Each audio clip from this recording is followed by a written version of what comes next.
सभापति महोदय, हमारे देश में गृह मंत्रालय और गृह मंत्री का कितना महत्व है, इसका अनुमान इसी से लगाया जा सकता है कि स्वतंत्र भारत में गृह मंत्रालय का भार सरदार पटेल ने स्वयं अपने कंधों पर लिया।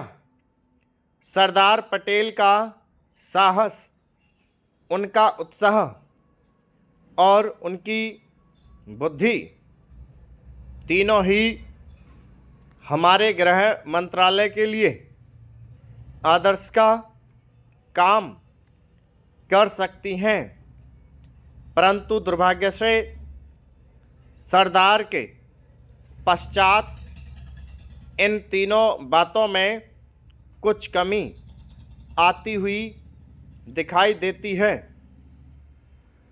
उदाहरण के लिए एक ही बात मैं कहना चाहता हूँ। 1962 में जब हमारे देश पर चीन का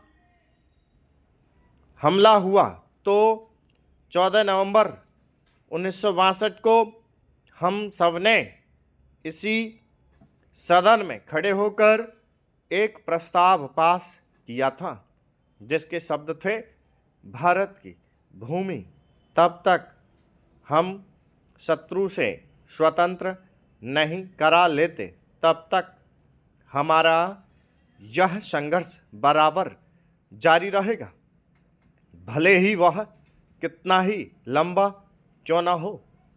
लेकिन कुछ दिन बाद आगे चलकर हमने राष्ट्रीय एकता सप्ताह या दिवस मनाना शुरू किया, तो हमने उस प्रतिज्ञा को कुछ दूसरे शब्दों में बदल दिया। उस प्रतिज्ञा के शब्द थे, मैं अपने देशवासियों के संकल्प को दोहराता हूँ कि मैं अपने देश की स्वतंत्रता तथा एकता की रक्षा करूँगा, चाहे इसके लिए कितना ही कड़ा और लंबा संघर्ष क्यों ना करना पड़े। मैं राष्ट्रीय एकता तथा बल के लिए तन मन से काम करने की शपथ लेता हूँ। लेकिन इस बार राष्ट्रीय एकता सप्ताह के सिलसिले में एक छोटा सा प्रकाशन भारत सरकार की ओर से प्रकाशित हुआ है। इस प्रकाशन में स्वयं इन्होंने लिखा कि 1962 में चीन द्वारा आक्रमण के बाद शपथ की भाषा में थोड़ा परिवर्तन कर दिया गया है और जो शब्द बदल दिए गए हैं उनको भी मैं सदन की जानकारी के लिए सुनाना चाहता हूँ।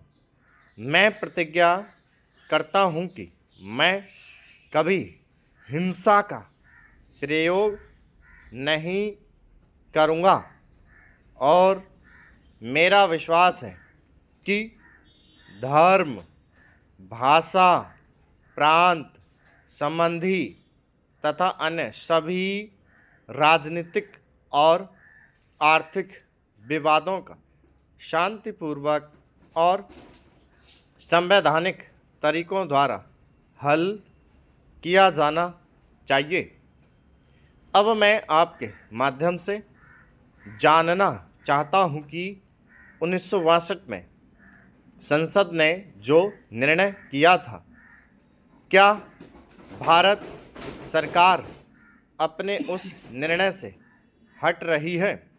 अगर सरकार अपने निर्णय से हट रही है तो यह जो सरकारी प्रकाशन आया है, जिसके द्वारा 1962 की शपथ में परिवर्तन किया गया है, इसका आधार किया है। स्टॉप